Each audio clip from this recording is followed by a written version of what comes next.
변기나 닦던 사람이 감히 우리 집에서 큰 소리야? 며느리가 던진 그 말 한마디에 68년 인생이 무너졌습니다. 남편의 장례식장에서조차 저는 집안 망신이라 불렸습니다. 오늘 전해드리는 이야기는 한 어머니의 실제 사연을 바탕으로 재구성한 기록입니다. 나이 들수록 더 조용히 당하고 계신 분들께 이 이야기가 작은 용기로 닿기를 바랍니다.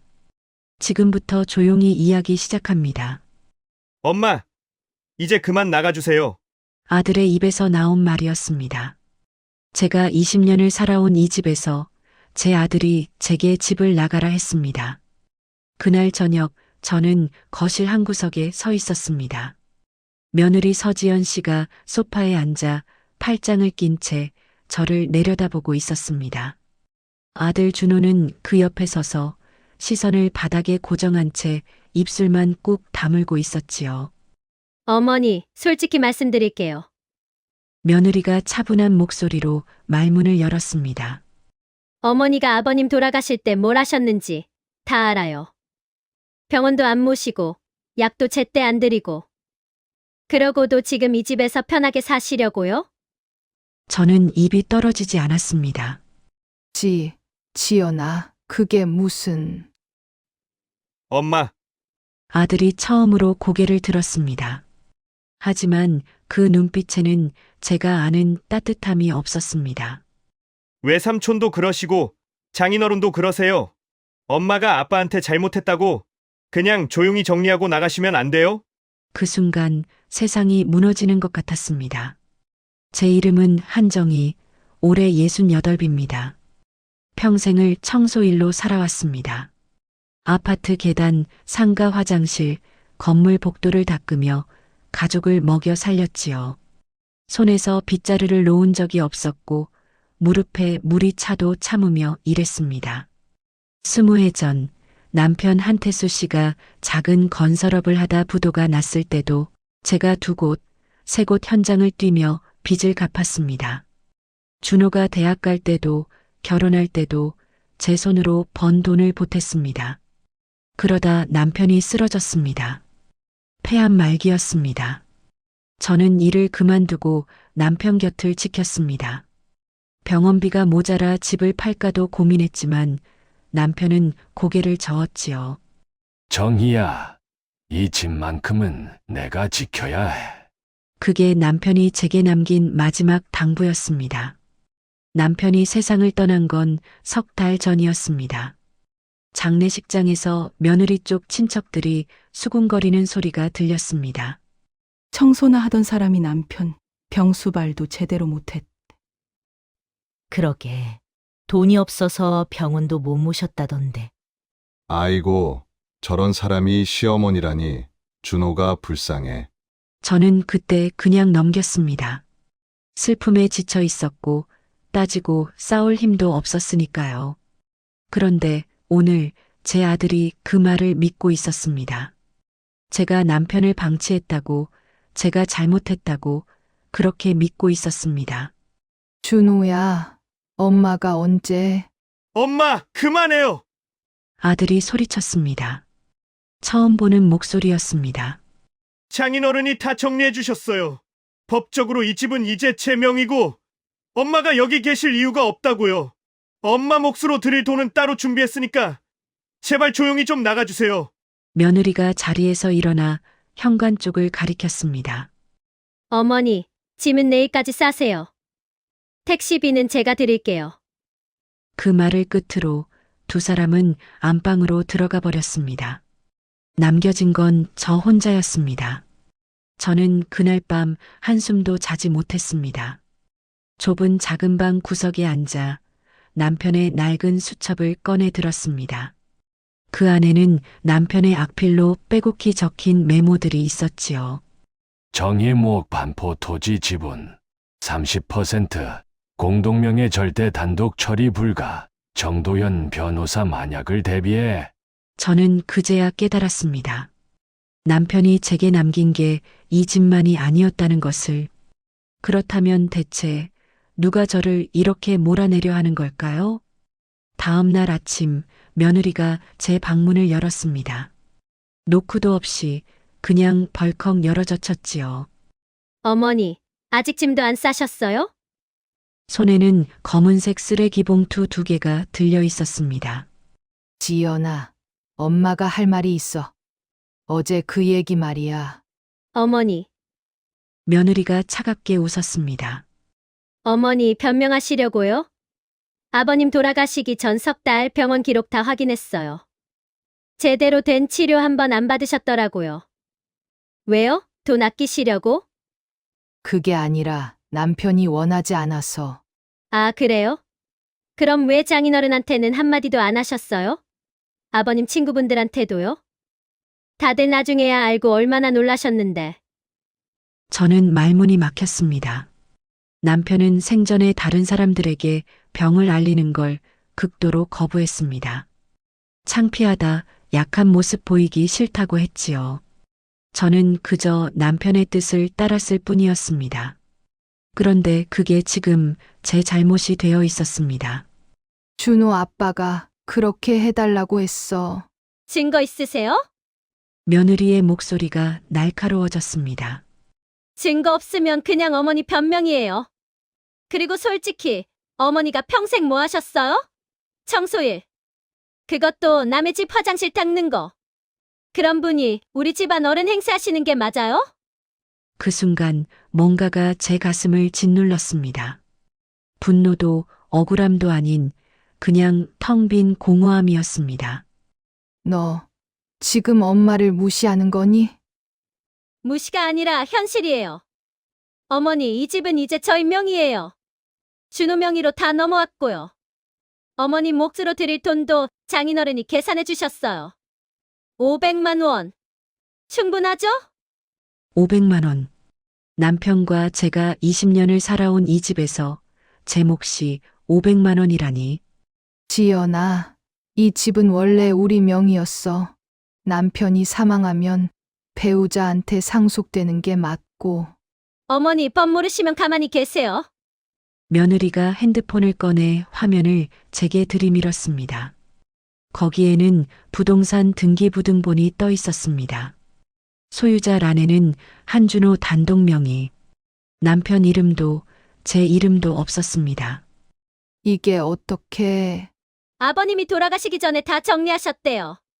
준호한테 증여하는 걸로요.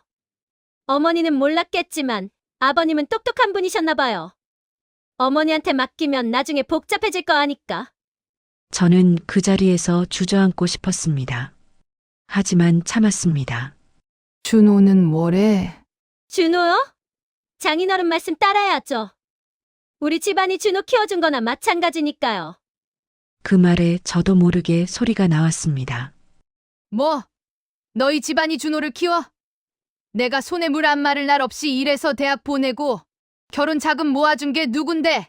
며느리의 표정이 차갑게 굳었습니다. 그래서요? 그게 뭐 대단한 거라도 돼요? 어머니, 요즘 세상에 자식 대학 보내는 게 특별한 일인 줄 아세요? 그냥 부모 의무예요. 그리고는 쓰레기 봉투를 제 발치에 던졌습니다. 내일 정오까지요. 안 나가시면 저희가 짐 버릴 거예요. 쾅! 문이 닫혔습니다. 저는 그날 하루 종일 멍하니 앉아 있었습니다. 남편의 수첩을 다시 꺼내 읽고 또 읽었지요. 정의목 반포 토지 지분 30%, 공동명의 절대 단독 처리 불가. 남편은 분명 제 이름을 적어뒀습니다. 그런데 왜 등기부에는 제 이름이 없는 걸까요? 저는 떨리는 손으로 서랍을 뒤졌습니다. 남편이 정리해둔 서류 뭉치가 있었지요. 하지만 그 안에서 토지 관련 서류는 단 한 장도 찾을 수 없었습니다. 대신 낡은 명함 한 장이 나왔습니다. 법무법인 정인 정도연 변호사. 수첩에 적혀 있던 바로 그 이름이었습니다. 저는 그날 밤 몰래 그 번호로 전화를 걸었습니다. 며느리가 눈치챌까봐 화장실에 숨어서요. 여보세요? 중년 남성의 목소리가 들렸습니다. 저기 한태수 씨 아내인데요. 잠시 침묵이 흘렀습니다. 한정혜 여사님이십니까? 네. 네, 맞습니다. 아, 사모님. 제가 찾고 있었습니다. 혹시 지금 통화 가능하십니까? 네, 가능합니다. 사모님, 태수 형님께서 돌아가시기 전에 제게 부탁하신 게 있습니다. 만약 형님 사후에 사모님께서 연락을 주시면 꼭 드릴 게 있다고 하셨습니다. 제 심장이 빠르게 뛰기 시작했습니다. 그게 뭔가요? 전화로는 곤란합니다. 내일 오전 저희 사무실로 오실 수 있으십니까? 송파구에 있습니다. 내일 오전이요? 며느리가 준 시한은 내일 정오까지였습니다. 네, 꼭 오셔야 합니다. 이건 사모님의 권리와 관련된 일입니다. 저는 떨리는 목소리로 대답했습니다. 알겠습니다. 가겠습니다. 전화를 끊고 나서 저는 한참을 그 자리에 서 있었습니다. 권리라는 단어가 머릿속에서 맴돌았습니다. 저한테도 권리가 있다는 말인가요? 그런데 왜 제 아들과 며느리는 제게 아무것도 말해주지 않은 걸까요? 그리고 며느리의 아버지 서광철 씨는 왜 제가 집을 나가야 한다고 하는 걸까요? 정말 잘못된 건 누구였을까요? 다음 날 아침 7시 저는 집을 나섰습니다. 며느리가 깨기 전에 조용히 현관문을 열고 나왔지요. 송파구 법무법인까지는 지하철로 1시간 반이 걸렸습니다. 낡은 가방 하나만 들고 저는 그 긴 시간을 멍하니 창밖만 바라봤습니다. 과연 저 변호사는 뭘 알고 있을까? 오전 9시 법무법인 정인에 도착했습니다. 깨끗한 사무실, 정갈한 책상. 중년의 남성이 일어나 제게 손을 내밀었습니다. 한정희 여사님, 처음 뵙겠습니다. 정도연입니다. 안녕하세요. 그는 제게 차를 건네고 조심스럽게 입을 열었습니다. 사모님, 태수 형님과는 오래 알고 지낸 사이입니다. 형님이 건설업 하실 때 법무 쪽 일을 도와드렸었죠. 네, 형님께서 병환이 깊어지셨을 때 저를 찾아오셨습니다. 그때 이걸 맡기셨어요. 그는 서류 봉투 하나를 꺼냈습니다. 겉면에는 남편의 손글씨로 이렇게 적혀 있었습니다. 정희에게 내가 없을 때 열어볼 것. 저는 떨리는 손으로 봉투를 받았습니다. 이게 뭡니까? 형님께서 남기신 공증 유언장입니다. 그리고 토지 공동 소유 증서 원본이 들어 있습니다. 공증 유언장, 토지 공동 소유 증서. 저는 천천히 봉투를 뜯었습니다. 첫 번째 서류는 유언장이었습니다. 나 한태수는 이 글을 남긴다. 만약 내가 세상을 떠난 후 내 아내 한정희가 부당한 대우를 받거나 재산상의 권리를 침해당할 경우를 대비하여 이 유언을 남긴다. 반포동 소재 토지 지분 30%는 한정희와 나의 공동명의이며 이는 어떠한 경우에도 단독으로 처분될 수 없다. 만약 누군가 이 토지를 담보로 잡거나 매각하려 할 경우 반드시 한정희의 서면 동의가 필요하다. 그리고 정희에게 말한다.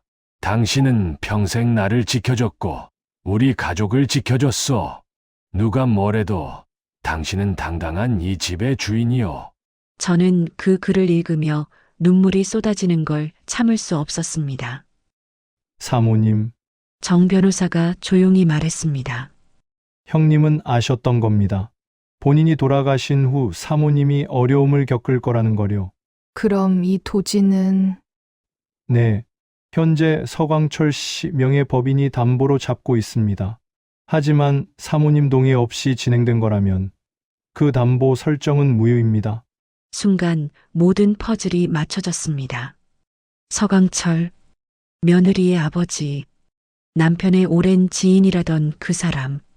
그 사람이 왜 제 동의도 없이 형님 생전에 서광철 씨가 돈을 빌렸습니다. 큰 금액이었죠. 그리고 그 담보로 이 토지를 몰래 설정하려 했습니다. 하지만 형님이 공동명의로 묶어두셨기 때문에 사모님 서명 없이는 불가능했던 겁니다. 그래서 저를 집에서 내쫓으려 한 거군요. 맞습니다. 사모님이 권리를 주장하지 못하게 아예 아무것도 모르는 상태로 만들려 했던 거죠. 제 온몸에 소름이 돋았습니다. 그럼 남편이 방치당했다는 소문도 서광철 씨가 퍼뜨린 겁니다. 준호 씨에게도 주변 사람들에게도요. 사모님을 무능하고 무책임한 사람으로 만들어서 법적으로 권리를 주장해도 아무도 믿지 않게 만들려던 거죠. 저는 그 자리에서 몸이 부들부들 떨렸습니다. 분노도 억울함도 아닌 깊은 배신감이었습니다. 제 며느리도 알고 있었나요? 정 변호사가 잠시 망설이더니 고개를 끄덕였습니다. 며느님 명의 통장으로 서광철 씨가 여러 차례 송금한 기록이 있습니다. 아마 공모했을 가능성이 큽니다. 그 순간 제 핸드폰이 울렸습니다. 며느리였습니다. 어머니 지금 어디세요? 정오까지라니까요. 저는 핸드폰을 꽉 쥐었습니다. 그리고 처음으로 떨리지 않는 목소리로 대답했습니다. 나 지금 변호사 사무실에 있어. 전화 너머로 며느리의 숨소리가 멎었습니다. 뭐라고요? 너희 아버지 서광철 씨 말이야. 우리 남편한테 돈 빌리고 그 담보로 토지 설정하려 했지? 내 동의 없이. 어머니, 그게 그것도 모자라서 우리 남편 욕하고 나보고 무능하다고 소문 퍼뜨리고 준호한테까지 거짓말해서 나를 집에서 내쫓으려 했어. 맞지? 며느리의 목소리가 높아졌습니다. 어머니, 지금 무슨 말씀을 하시는 거예요? 아버지가 왜 그런 짓을? 증거 있어. 저는 차갑게 말했습니다.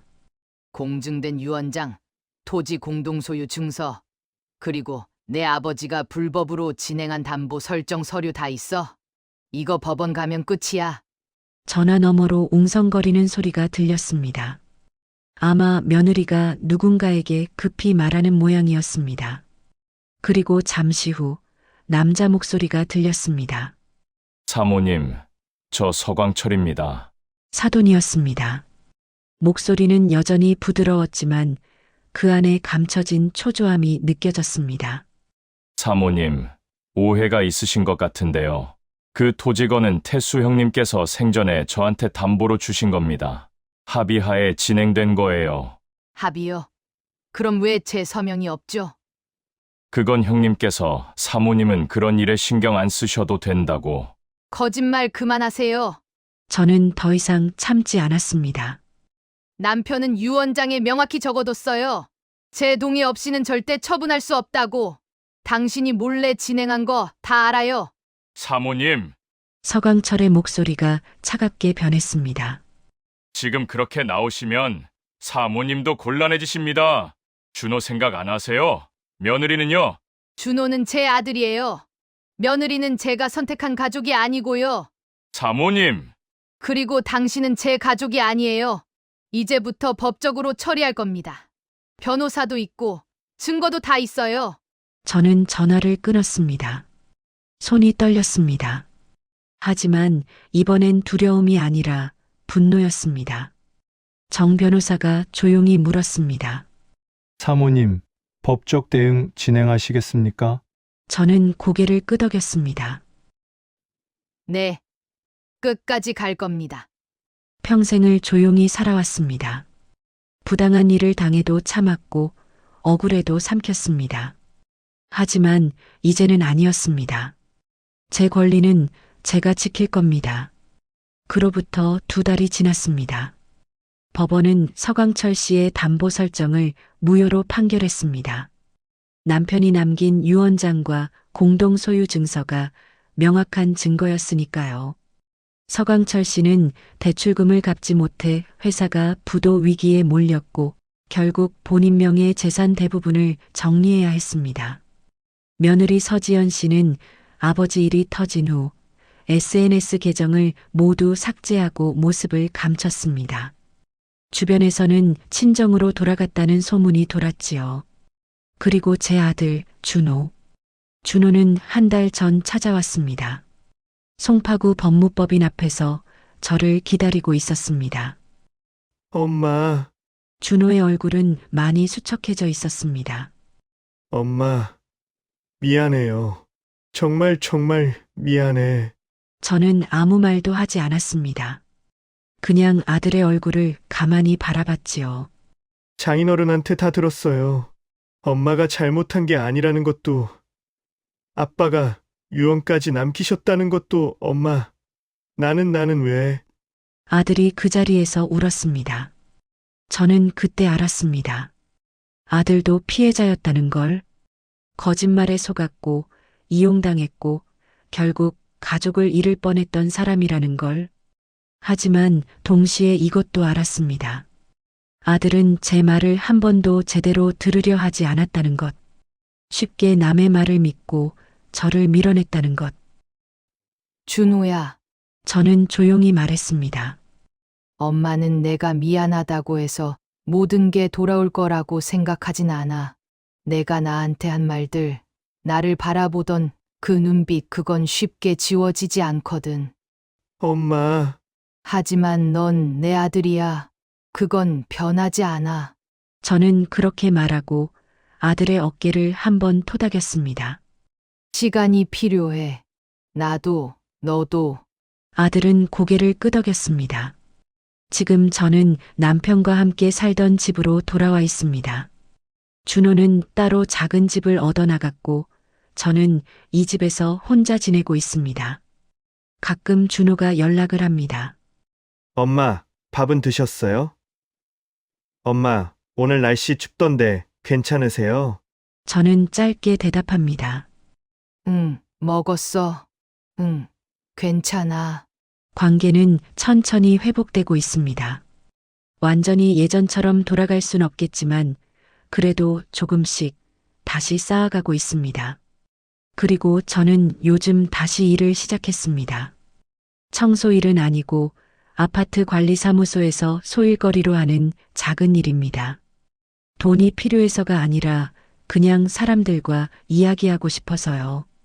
어제는 같은 일을 하는 언니 한 분이 물었습니다. 정희 씨, 요즘 표정이 많이 밝아졌네요.